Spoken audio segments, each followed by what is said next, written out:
Bismillahirrahmanirrahim. Assalamualaikum warahmatullahi wabarakatuh. Alhamdulillahirabbil alamin wassalatu wassalamu ala asyrafil anbiya'i wal mursalin wa ala alihi wa sahbihi ajma'in. Alhamdulillah, kita panjatkan kesyukuran kehadirat Allah Subhanahu wa taala di atas peluang dan ruang ini. Kita bertemu lagi dalam slot mingguan ya, Follow Me Dr. Har yang ke udara pada setiap hari Selasa pukul 10 pagi ya. Dan dalam sesi lebih kurang 40 minit ini, kita akan membincangkan tema kepengikutan dan kepimpinan. Dan untuk bulan ini, temanya adalah mengenai pengaruh dan impak gender di dalam kepengikutan dan kepimpinan. Pada bulan Julai, iaitu pertama kali slot Follow Me Dr. hari ini diperkenalkan. Temanya adalah tentang kepengikutan ya. Itu pada bulan pertama iaitu Julai, kemudian Ogos kepimpinan. Dari situ kita berbincang tentang ya dalam 2 bulan ini gaya-gaya kepimpinan dan kepengikutan. Dan bulan lepas kita cakapkan tema etika dan nilai yang sangat penting sebenarnya menjadi landasan kepada kepengikutan dan kepimpinan. Hari ini kita berbincang dengan satu lagi tajuk yang tema yang sangat penting, iaitu dari sudut jurang atau kesenjangan gender ya di dalam aspek kepengikutan dan kepimpinan. Minggu lepas Dr. Har membincangkan tentang ya kenapa kita perlu sebagai pengenalan ya, betulkah ada jurang ni? Dan yang pertama sekali tentu Dr. Har mengingatkan bahawa bila kita cakap tentang gender itu, saya sebenarnya bukan nak membincangkan tentang aspek ya dari sudut teori liberal feminis yang ya lebih menyalahkan mungkin ini sekelompok manusia yang dianggap mendiskriminasi kelompok yang lain ya dalam konteks konstruk sosial ini. Dari sudut karakteristik biologi kita jelas lelaki perempuan ya, tapi dalam gender itu lebih pada kelelakian dan kewanitaan. Dan saya simpulkan ya dalam episod minggu lepas bahawa kita sebenarnya perlu melihat ini sebagai ya bukan satu untuk kita bertanding atau bersaing, tetapi lebih bagaimana kita nak berkolaborasi. Kerana dalam minggu ni kita akan cuba yakinkan ya bahawa kenapa kita kena bincang tajuk ini, kenapa jurang dan kesenjangan gender di dalam kepengikutan dan kepimpinan ini harus kita tangani, kerana ya kesan daripada tidak meraihkan sumbangan ya satu kelompok yang mewakili satu gender itu hanya kerana peluang semuanya terbuka kepada gender yang satu lagi adalah satu ya kerugian yang sangat besar ya untuk ummah, dan juga tentu sekali tidak akan membawa kita kepada ya objektif kesejahteraan bersama yang kita sama-sama idam-idamkan. Dan dalam konteks ini kita melihat kepada bagaimana Islam memperjelaskan tentang aspek ini juga ya. Baik. Jadi saya ada juga sentuh bahawa sememangnya ya fitrah yang dijadikan oleh Allah itu, wa ma khalaqa dzakara wal untha inna sa'yakum lasyatta. Sekali lagi surah Al-Lail ayat 3 dan 4 itu, usaha lelaki dan wanita ini memang berbeza-beza ya. Allah ciptakan kita sebegitu, dan adakah perbezaan itu bermakna yang satu lebih baik sementara yang satu lagi lebih hina atau rendah kedudukannya? Tentu sekali tidak. Bila Allah mengatakan inna akramakum indallahi atqakum, maknanya benchmark ataupun ya kayu ukur itu hanyalah ketakwaan ya, bukannya gender ataupun kedudukan pangkat ya seseorang itu. Jadi dengan itu kita melihat ya dalam aspek perbincangan gender ini, kita mesti melihat bahawa peluang yang sama mesti diberikan supaya kita dapat menjalankan tanggungjawab kita sebagai hamba Allah dan juga khalifatul ard ni ya. Baik. Jadi sebenarnya lagi lama kita tidak address isu ataupun kita tidak cuba menyelesaikan isu kesenjangan gender ini ya di dalam aspek pembabitan wanita ya dalam arena sosial masyarakatnya. Selama itulah nanti kita akan kerugian ya, satu kerugian yang sangat-sangat besar. Malahan kalau kita lihat dari sudut pandemik ini ya, tiba-tiba apabila pandemik ini melanda kita ya di awal tahun 2020 itu, coronavirus itu telah ditemui pada akhir tahun 2019. Itu sebabnya dia jadi coronavirus atau COVID-19 tu ya 2019. Tapi sebenarnya impak dia adalah pada awal 2020 itu kita lihat Secara sekelip mata, ya, apabila ya kita lihat yang berada di barisan depan dalam peperangan kita menentang virus ini, 70% daripada frontliners itu ya adalah wanita. Ya, jadi dia mungkin berbeza dengan Perang Dunia Pertama, Kedua, di mana apa jua peperangan selalunya lelaki lah yang akan ke medan perang. Tetapi dalam ya Perang Dunia Ketiga ini, iaitu melawan coronavirus COVID-19 ini, wanita yang ke depan. Ya, kerana 70% khususnya dari sudut healthcare providers ataupun pekerja penjagaan kesihatan adalah wanita. Kerana ini adalah sektor yang kesihatan adalah sektor yang antara yang dikatakan sebagai the feminine related industry ataupun workforce sektor. Ya, maknanya menjaga orang sakit ya, ataupun memastikan kesihatan, kesejahteraan, itu adalah selalunya aspek wanita. Okay, dari dalam konteks ini kita lihat tiba-tiba sekelip mata wanita itu aspek yang menjadi barisan hadapan bagi seluruh dunia adalah sektor ini, dan kita dapati wanita tiba-tiba berada di depan. Kita lihat juga bahawa mungkin kita tahu terlalu boleh dibilang dengan jari lah agaknya pemimpin dunia ini yang nombor satu itu adalah wanita terlalu sedikit mungkin 11% pun itulah paling besar mungkin peratusan yang kita lihat namun dalam COVID ini juga dapati bahawa pemimpin-pemimpin wanita ini negara-negara seperti New Zealand dan juga Germany, Taiwan ketika itu kita dapati mereka mengambil pendekatan yang lebih pragmatik, lebih cepat, lebih bersepadu dan lebih efektif dalam mengawal pandemik ini dan itu sudah dibuktikan. Dia bukan satu pemerhatian anekdotal saja, tetapi juga telah dibuktikan dalam banyak kajian dalam aspek sosial, aspek ekonomi rupanya pembuatan keputusan pemimpin wanita ini lebih sesuai dalam bila negara berhadapan dengan isu-isu kecemasan seperti pandemik ini yang tidak diduga-duga ni jadi so itu juga satu lagi poin yang menunjukkan bahawa betapa ruginya agaknya selama ini apabila wanita tidak terlibat sama di dalam kepimpinan pada tahap yang tertinggi di dalam organisasi kita. Ini membuatkan kita saya harap di dalam episod ini yang menjawab soalan why mengapa jurang gender di dalam kepimpinan ini harus kita address atau mesti kita perhalusi.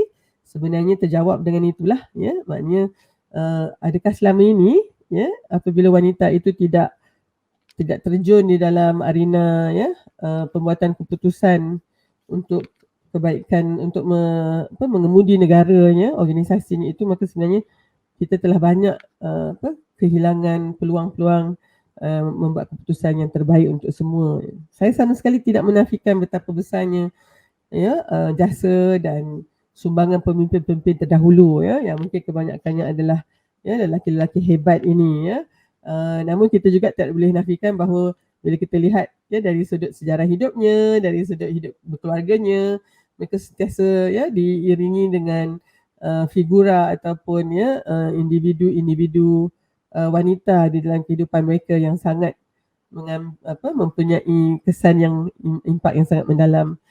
Saya juga baru ada satu challenge TikTok daripada Akademi Dr. Har, Finding Khadijah, iaitu usaha kita untuk menjadikan Sayyidatina Khadijah binti Khuwailid radhiyallahu anha isteri pertama Rasulullah SAW itu sebagai ikon bagi generasi anak-anak kita. Di situ juga kita lihat betapa orang kata pentingnya peranan yang dimainkan oleh Sayyidatina Khadijah dan para sahabiah dalam membangunkan dakwah Islamnya itu sehingga ke hari ini Wanita juga apabila diberikan hak milik hartanya sendiri di dalam Islam, dia akan menggunakan hartanya itu untuk membangunkan komunitinya dengan derma-nya dengan derma-dermanya, usaha-usaha madrasahnya banyak daripada kemudahan awamnya disediakan oleh wanita-wanita yang kaya ini. Jadi itulah rupanya peranan wanita apabila dia menjadi pemimpin dan diberi peluang untuk terlibat sekali di dalam lingkup masyarakatnya. Jadi oleh sebab itu saya rasa di dalam episod ini Ya, harapnya kita semua sudah jelas ya betapa kita kena address ni. Maknanya macam alangkah ruginya apabila wanita tidak memberikan sumbangan kepada pembangunan masyarakat dan organisasi dia dan juga negaranya ya. Sumbangan yang dah diberikan memang banyak, kita tahu, tetapi mungkin dia kena lebih lagi pada tahap yang lebih orang kata tinggi. Ya, bukan hanya sebagai pengikut saja. Ya. Dalam konteks pengikut tu memang selalunya nampak macam kalau pengikut tu wanita, yang memimpin tu lelaki. Walaupun dalam industri ataupun agensi yang sebenarnya lebih related dengan wanita ya, contohnya pendidikan tadi, kesihatan ya, ataupun mungkin yang berkaitan dengan pembangunan keluarga semua tu ya, tengok masih lagi orang lelaki yang menjadi pemimpin yang di atas itu ya. Jadi mungkin banyak faktor di situ dan saya macam saya nyatakan kita tak nak salahkan orang lelaki saja. Ya, maka dengan itu pada saya yang lebih utama adalah untuk meyakinkan wanita sendiri bahawa dia kena terjun di dalam masyarakatnya. Dia kena menyumbang itu. Ya, tidak boleh hanya memikirkan tentang dirinya atau keluarganya saja ya. Dia memang kena mempunyai kecaknaan ataupun rasa tanggungjawab yang tinggi terhadap peranan yang mesti dimainkan oleh dirinya dan orang lain yang bergelar wanita di dalam keluarganya ya. Apatah lagi kita mesti mungkin mengurangkan kesan daripada budaya yang secara pukal ini mengatakan wanita memang tak boleh jadi pemimpin, contohnya begitu. Yang itu satu kerangka fikir tertutup yang mesti pula kita buka ya, kuncinya tu. So itu satu lagi. Keduanya kita juga kena melihat bahawa kalaulah misalnya yang ini yang bagaimana agaknya janda itu mempengaruhi dari sudut kepimpinan, memang ada dari sudut perbezaan itu kerana tingkah laku dan juga sifat wanita dan lelaki itu berbeza tadi ya. Kita lihat tingkah laku yang selalunya dikaitkan dengan kewanitaan, iaitu lebih mengambil kira dari sudut jagaan, taking care. Supporting maknanya kita selalu menyokong lah ya, kita memberikan kata-kata perangsang, membantu, kita berikan sumber-sumber kepada orang lain untuk agar boleh berdiri sendiri. Rewarding kita akan selalu berikan pujian, penghargaan dan mungkin juga ganjaran keuangan kalau patutnya lah ya. Dan mentoring wanita ini memang dia akan turut sama membangunkan kemahiran di kalangan yang menjadi menti kepadanya.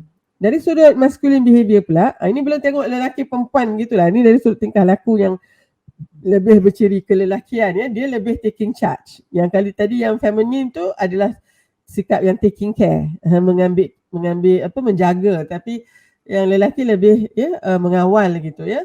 Dia menyelesaikan masalah dia akan identify masalah tu, kenal pasti, kemudian dianalisisnya, kemudian dia akan mencari jalan keluar gitu ya. Satu lagi adalah influencing upward dia mempunyai kaedah dia adalah untuk mempengaruhi orang atas dia. Kalau wanita tadi mungkin lebih kepada orang bawah dia kepada orang atas. Dia nak pastikan dia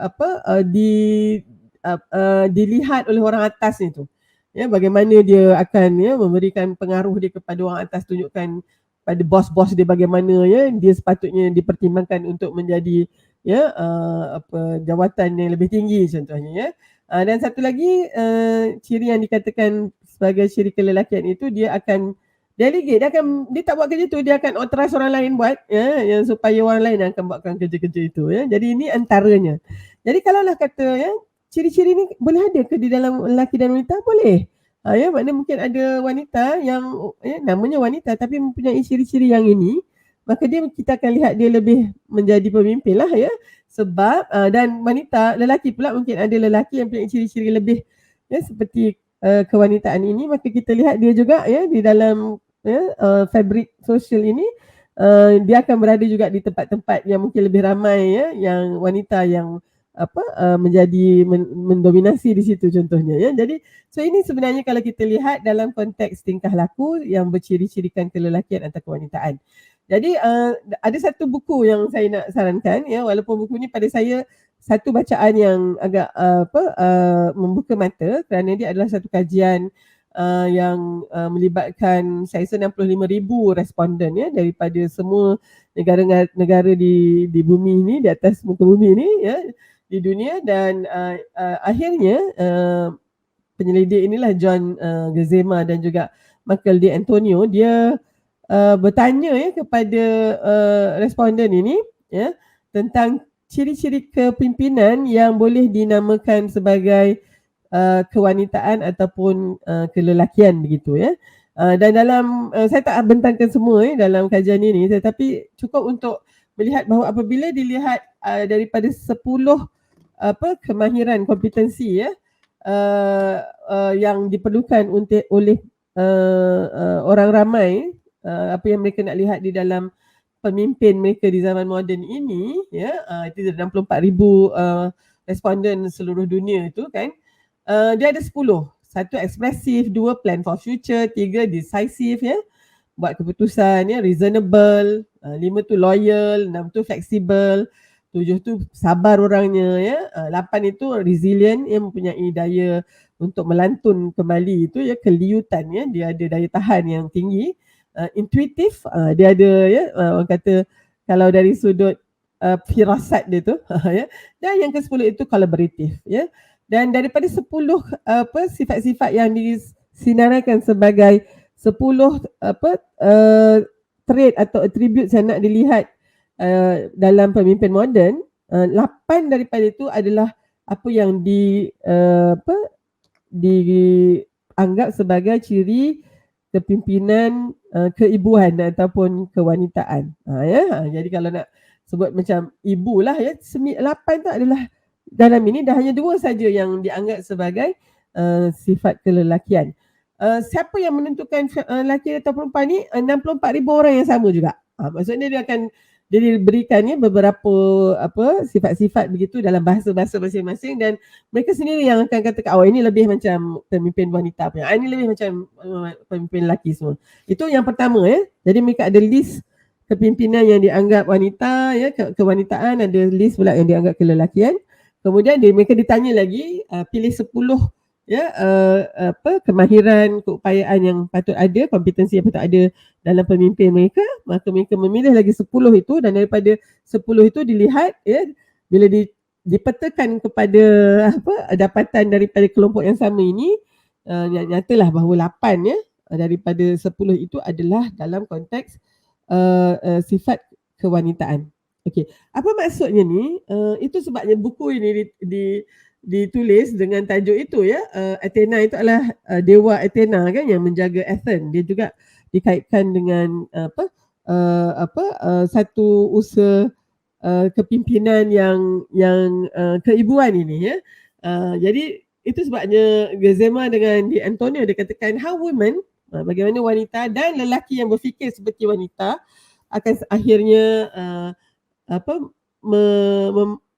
memerintah dunia ini dan dari situlah juga kenapa ada yang dikatakan bahawa the future is female maknanya masa depan ini adalah wanita. Jadi itu antaranya kalau kita lihat dalam konteks ini. Saya tahu ramai orang akan melihatnya daripada perspektif masing-masing, tetapi kan yang nyata adalah kita rupanya apabila berhadapan dengan mungkin dapatan-dapatan seperti ini, dia seolah-olah bertentangan dengan pandangan tradisi kita bahawa kita tidak melihat wanita itu sebagai pemimpin, lebih kepada sebagai pengikut dan oleh sebab itu dalam konteks saranan daripada Athena Doctrine tu, dia mengatakan bahawa manager atau pemimpin itu dia kena ada semua sifat-sifat ini yang pertama adalah dia kena seimbang, dia kena sentiasa berhubungan dengan manusia, khususnya dari sudut emosinya. Dia vulnerability atau vulnerable maknanya dia tidak takut untuk mendedahkan kesalahan dia, kelemahan dia. Dia tidak cuba hanya menunjukkan sisi yang hebat saja. Seorang yang merendah diri, seorang yang candor, dia juga, tapi dia juga fleksibel, dia open, dia sabar, dia mempunyai kebolehpercayaan yang sangat tinggi. Itu sangat penting, baik lelaki baik perempuan. Amanah dan integriti kita bincangkan bulan lepas, dan juga empathy. Ini satu sifat keprihatinan yang sangat tinggi, bukan hanya simpati yang hanya pada tahap emosi, tapi empathy ada juga actionnya. Jadi dia menyarankan bahawa kita lelaki wanita kena mempunyai attributes ini Dan mungkin kerana attributes ni lebih hampir kepada wanita kan, kata tadi yang ni 8 daripada 10 itu adalah yang digambarkan sebagai yang kewanitaan. Maka secara lumrahnya mungkin lebih ramai wanita yang mempunyai ciri-ciri begini, maka dengan itu saranannya adalah untuk membuka lebih banyak pintu peluang bagi wanita untuk terjun sama di dalam pembuatan keputusan. Okey, saya stop sharing di situ. Okey, oleh sebab itu kalau kita lihat dalam konteks tersebut kita boleh melihat bahawa perbezaan yang ketara itu antara pemimpin lelaki dan pemimpin perempuan pemimpin lelaki dan pemimpin wanita bukanlah menjadi satu asbab untuk kita mendiskriminasi satu gender dengan gender yang lain. Saya sebutkan juga pada minggu lepas bahawa dalam konteks kaedah gaya kepimpinan yang selalu kita sebut itu 3 satu transformational, transactional dan juga laissez-faire.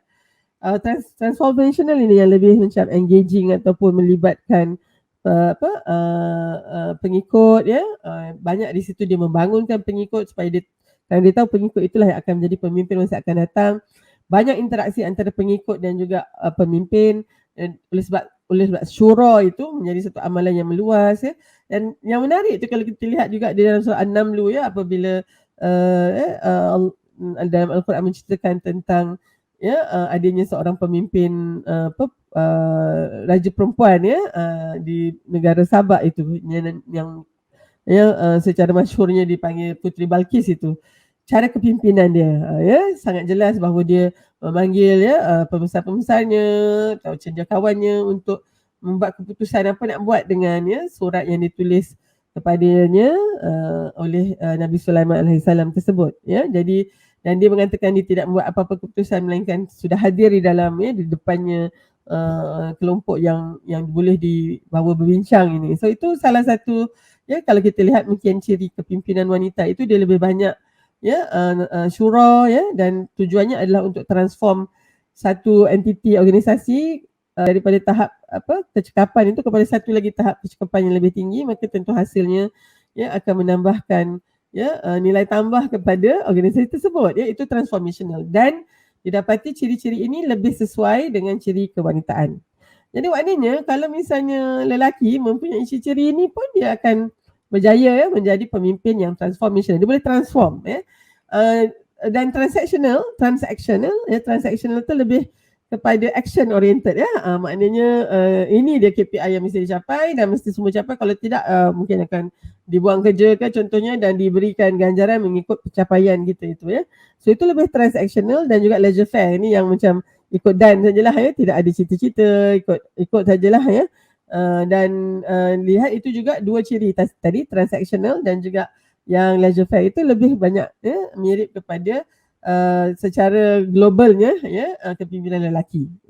Bila saya bercakap macam ni janganlah berkata tak doktor saya punya bos lain, itu mungkin exceptional saya cuma mengatakan dalam sudut fenomena yang biasa bagaimana yang dikaji Maka dengan itu kita lihat bahawa perbezaan ini juga dia macam bertentangan lah, orang ni buat macam ni, orang ni buat macam tu jadi dan kalau kita masih lagi bergaduh mengatakan cara ini yang lebih baik, cara itu yang dianggap tidak baik, maka saya rasa kita akan terus mempunyai masalah ini. Jadi oleh sebab itu apa yang dulu dikatakan dalam konteks mungkin saya terbaca bagaimana Presiden Nixon salah seorang daripada pemimpin USA yang mempunyai banyak kontroversi lah dia ditanya ketika tahun 70-an kenapa dia tak melantik lebih ramai pegawai-pegawai wanita di dalam kerajaannya begitu. Ini jawab dia ketika tu dia ditanya kenapa tidak dilantik wanita ke kiranya mahkamah tinggi US punya Supreme Court. Nixon berkata dengan izin saya bacakan, I don't think a woman should be in a government job whatsoever. Mainly because they are erratic and emotional. Men are erratic and emotional too, but the point is a woman is more likely to be. Jadi itu pandangan seorang presiden mengatakan bahawa dia rasa tak ada tempat bagi wanita di dalamnya government itu kerana mereka ini erratic tak susah nak tak tentu ya orangnya, dan emosional dia kata. Walaupun lelaki dan pun ada juga sifat itu, tapi wanita lebih lagi, dan dianggap ketika itu ya, dan hingga sampai sekarang sifat-sifat kewanitaan ini dianggap sebagai satu contoh kepimpinan second class, kepimpinan yang lebih rendah.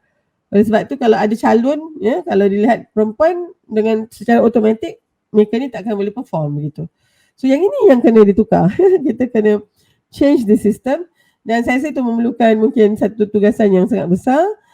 Mungkin ya dengan anak-anak kita Gen Z dan Gen Alpha ini, mereka mungkin melihatnya tidak sangat melihat kepada gender sebagaimana kita dululah. Dan ini banyak kajian yang menunjukkan bahawa kalau misalnya kita tidak expose atau tidak nyatakan gender pemohon ya, calon untuk sesuatu jawatan, kita dapati lebih ramai wanita yang akan diambil bekerja apabila tak tahu ya CV ni orang lelaki ke orang perempuan punya. Tapi apabila ya semuanya itu diketahui dari sudut gendernya, dari sudut status perkahwinannya contohnya ya, kita dapati memang ya rata-rata memang lelaki yang akan dipilih dulu untuk mengisi jawatan tersebut, walaupun mereka mungkin dari sudut ya yang lainnya sama ya. Itu apabila diketahui. Jadi kita rasakan bahawa itu satu yang bias ya, yang sangat jelas dari sudut berat sebelahnya itu ya. Dan mungkin kalau misalnya wanita pun ada satu kajian yang sangat menarik, wanita yang sampai juga ke tahap CEO yang tinggi-tinggi itu, mereka memang kebanyakannya tidak mempunyai anak atau mempunyai keluarga yang kecil.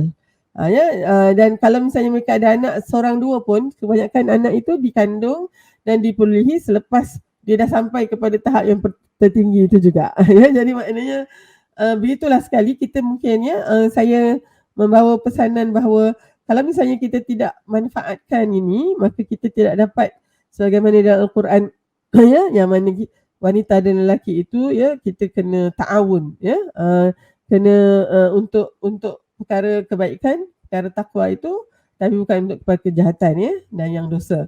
Jadi oleh sebab itu marilah kita lihat kenapa kita kena apungkan tajuk ini, kerana kita sebenarnya sedang ya melihat semula dari pada struktur sosial organisasi kita, bahawa dengan kita secara yakin mengatakan bahawa sumbangan daripada wanita masih belum maksimum kita dapatkan, maka kita kena buat apa yang terdaya untuk memastikan wanita ada peluang untuk buat keputusan. Apa yang menjadi penghalang agaknya? Selalunya wanita itu apabila dia sudah berkahwin, ada anak, dia akan mengutamakan keluarganya. Dan dalam konteks ini saya rasa itu bukan satu pilihan sebenarnya. Itu adalah fitrah kita juga. Kita akan sentiasa melihat diri kita untuk pastikan anak-anak itu, dan saya nak ucapkan terima kasih penghargaan setinggi-tingginya kepada mungkin ada pelayar yang mendengar yang sebenarnya membuat pilihan tersebut ya untuk stay at home. Kali ini pun kita lihat bahawa mungkin ya kerja pukul 8 kena ada di office, terconggok kat office tu, dan pukul 5 baru kita boleh balik. Itu pun sekarang ni selepas pandemik ini dia menjadi satu reset button untuk kata betul ke saya kena betul-betul berada di pejabat itu ya, berapa jam kita nak duduk dalam train ataupun dalam bas atau dalam kereta atau naik motor kita tu ya, kena hujan, kena ribut, kena macam-macam. Kemudian kita kena hantar anak kita pula dekat ni. Dan mungkin selepas hampir 2 tahun kita bekerja di rumah ini, kita mula melihat perspektif yang baru terhadap pekerjaan itu ya. Yang penting maknanya kerja itu diselesaikan. Namun dia juga memberikan kita satu kemahiran baru bagaimana nak mengimbang ataupun nak menyusun prioriti kita apabila kita kena berada di rumah bekerja, dan juga anak-anak kita juga ada. Mungkin anak-anak kita akan kembali ke sekolah, tetapi pada saya ia akan terus menjadi hybrid. Sekolah pun mungkin tak boleh macam sekolah dulu tiap-tiap hari, banyak 5 hari seminggu ya, kemudian cikgunya pun dengan begitu banyak tanggungjawab ya. Dan saya kira inilah masanya untuk kita melihat boleh tak agaknya ya, kita melihat kepada satu sistem yang lebih tadi tu saya bermulakan dengan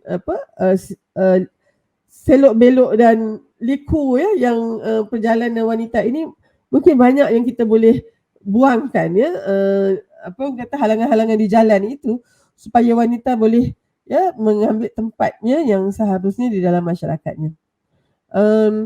Dan saya kira dengan lebih banyak ya usaha-usaha yang kita akan laksanakan, Antara yang satu yang mungkin saya nak tutup ya dengan ni adalah wanita sebagai orang biasa dia lebih kepada aspek memulihara ya, dan sangat sayang kepada persekitarannya.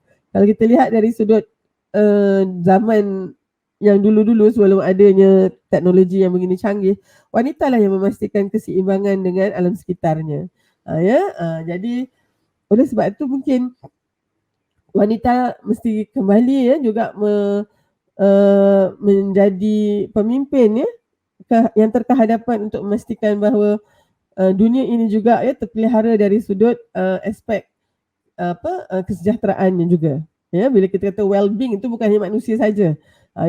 Dan dalam konteks ini saya mungkin ya nak katakan ada satu konsep yang baru saja diperkenalkan. Maksud saya baru tu maknanya dalam tempoh 4-5 tahun ini, apa yang dinamakan sebagai kesihatan planetary ya. Ini ada satu yang diwujudkan apabila Rockefeller Foundation, kita tahu satu institusi filantropi yang terbesar di dunia ini, bergabung dengan Lancet. Lancet itu adalah ya jurnal perubatan yang paling tersohor dengan impact faktor yang sangat tinggi, meletakkan satu collaboration ya untuk menentukan dalam konteks apa yang dinamakan sebagai the planetary health. Dia bermula dengan individu, manusia ini kena sihat. Kemudian dia saja tak boleh sihat, dia kena satu community di sekelilingnya juga sihat. Maka kita ada public health namanya. Bermula individual health, kemudian public health. Kemudian kita ada satu konsep di mana bukan manusia saja yang kena sihat, tetapi juga interaksi dia dengan mungkin ya haiwan-haiwan ya yang ada di sekian. Tu dipanggil One Health ya, maknanya dengan semua benda yang hidup ya. Tapi didapati bukan hanya haiwan saja, peliharaan atau haiwan ternakan atau haiwan liar, tetapi juga ya planet ini, buminya ya ataupun airnya. Dan itu dilihat dalam SDG yang baru ini 17 semuanya, iaitu ya hidup di atas lautan, di dalam lautan, hidupan di atas darat ya, semua itu mempunyai kaitan dan itu yang dilihat sebagai planetary health. Akhir sekali ya, itulah sebenarnya yang Allah ingatkan kepada kita bahawa manusia inilah sebenarnya punca kepada banyak kerosakan. Dan oleh sebab itu ya, mungkin wanita sebagai ya secara fitrahnya mahu memastikan adanya lagi planet ataupun dunia yang ya hijau ya, dunia yang masih sihat untuk dimanfaatkan oleh anak cucu kita di masa akan datang. Maka saya rasa lebih banyak peluang ya, kenapa wanita ya dengan gaya kepimpinan kepengikutannya itu mesti mula diberikan tempat untuk lebih terlibat. Maknanya bukan hanya dia maknanya multi-prong ya. Kita banyakkan lagi peluang, itu mungkin dari sudut polisi. Lelaki pun tidaklah merasa ya tidak masih lagi dengan tanggapan orang perempuan ni tak payah jadi pemimpin lah ya, malahan mungkin kita boleh flipkan ya, kita boleh kembangkan pemikiran itu hingga mengatakan bahawa setiap kali dia nak buat keputusan, dia lihat ni ada seorang je wanita ataupun tak langsung wanita, ni mana dia wanita, dia sepatutnya ada daripada 10 tu mesti ada 4 ke ya, barulah keputusan itu lebih sejahtera. Itu kena sikap sebagai ini. Wanita pula dalam masa yang sama, kita kena melengkapkan diri kita ini. Mungkin kita selalu tak adalah kita nak jawatan yang tinggi kan, kita sangat reluctant untuk menonjolkan diri kita sendiri, sangat tidak bersesuaian dengan sifat kita sebagai wanita. Tapi mungkin kita kena kesampingkan juga itu untuk mengambil tanggungjawab ini ya. Tapi kita tak buat seorang-seorang, kita kena buat ramai-ramai ya, sebab dan oleh sebab itu sistem sokongan kita juga mesti sangat mantap dan oleh itu ya, dianya semua adalah usaha sama, bukannya usaha tiap-tiap seorang individu kita ya. Jadi insyaAllah minggu depan kita akan bertemu lagi ya, dalam konteks hari ini kita bercakap bagaimana kenapa ya kita jurang gender yang ada di dalam kepimpinan kepengikutan itu yang kebanyakannya disebabkan ya, ciri-cirinya antaranya kerana fitrah wanita itu sendiri ya, dari sudut budayanya, dari sudut kerangka fikir. Kita harus yang itu yang menjadi halangan-halangan yang harus kita cuba buangkan daripada ya lorong perjalanan wanita mengambil tempatnya sebagai kepimpinan di dalam masyarakat ini ya. Dan saya kira yang menjadi bertanggungjawab kita semua, minggu depan insyaAllah kita tengok bagaimana agaknya kita nak meraihkan kepelbagaian gender ini? Hari ini kita dah sebut dari sudutnya langkah bagusnya, tapi tentu sekali kita kena melihat bagaimana dan untuk itu kita kena melihat contoh-contoh yang ada, apakah juga mindset yang perlu ada, itu dalam konteks bagaimana tadi. Dan mudah-mudahan pada episod yang ke-17 saya akan dapat menjemput, saya menjemput seorang tetamu untuk membincangkan bila dikatakan the future is female kan, apakah sebenarnya itu, apakah lagi mungkin persediaan yang harus ada oleh wanita. Saya secukuplah kita menyalahkan orang lain tentang peluang dan jurang ini. Saya kata untuk merapatkan saf dan jurang ini, wanita kena sekali lagi pertama mengubah cara fikirannya, cara kerangka fikirnya. Kedua, mula mengambil tanggungjawab dan peluang yang ada, dan kita buat bersama-sama. Itu dia 3 perkara tadi, menyediakan lagi wanita ini untuk sama memainkan peranan kita. Bukan nak kata kalau kita di rumah tu kita tak mainkan peranan, Masya Allah, itu sangat-sangat besar itu. Tetapi saya kira sekarang ni kita katakan bukannya kita nak melupakan rumah tangga kita ni, kita nak bawa pengalaman kita menjadi seorang pemimpin dalam rumah tangga kita ke tengah-tengah masyarakat yang sangat dahagakan kepimpinan keibuan ini, untuk mengimbangi banyak aspek-aspek kepimpinan yang sebenarnya tempang tanpa adanya pembabitan pemimpin-pemimpin wanita yang membawa ke dalam masyarakat ini aspek keibuan transformational tadi. InsyaAllah. So saya rasa saya pun tak sabar nak jumpa dengan para pelayar semua pada minggu hadapan. InsyaAllah kita bertemu lagi. Segala yang baik itu datangnya daripada Allah Subhanahu Wa Taala. Segala kekurangan, kelemahan dan kesilapan itu adalah berpunca daripada kekurangan saya, dan mudah-mudahan Allah akan memberikan penambahbaikan tersebut untuk kita semua. Wabillahi taufiq wal hidayah. Assalamualaikum warahmatullahi wabarakatuh.